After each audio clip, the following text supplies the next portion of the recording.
If you like our video, click the subscribe button to subscribe to our channel and get easy access to new content.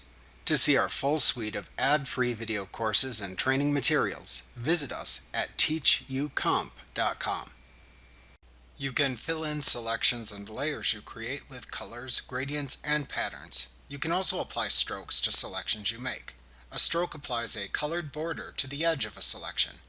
One of the most common fills you can perform is the fill of the currently selected background or foreground color into a selection. To do this, select the desired background and foreground colors that you want for the fill colors. Then use one of the selection tools to select the area to fill. If you do not make a selection, you will instead fill in the entire selected layer. To quickly apply the foreground color, press both the Alt plus Delete keys at the same time on your keyboard.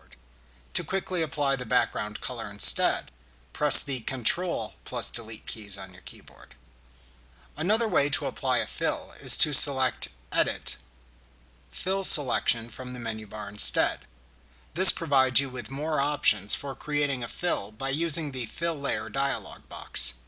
In this dialog box, select what you want to use as the fill content from the Use drop-down in the Contents section. Note that choices include the foreground color and background color. You can also select the Color option, which launches the Color Picker dialog box where you can select a new fill color to use.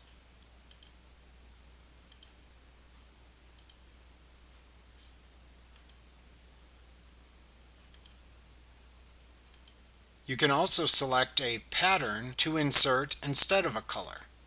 If you select the pattern choice, then select the pattern to apply from the Custom Pattern drop-down in the Contents section.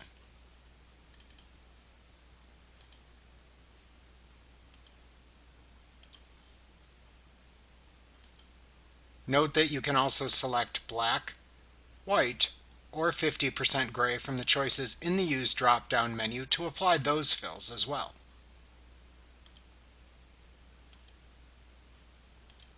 You can select the Content Aware choice to allow Photoshop Elements to attempt to fill in the selection with content from the image. This is useful for removing blemishes or unusual elements from an image or quickly filling in empty canvas areas in an image for images that have a fairly consistent background pattern available.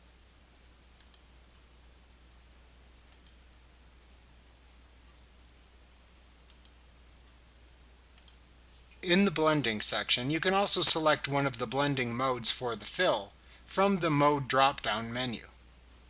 You can also set the opacity percentage of the fill by typing the desired percentage into the Opacity field. To preserve transparent pixels if needed, check the Preserve Transparency checkbox if available.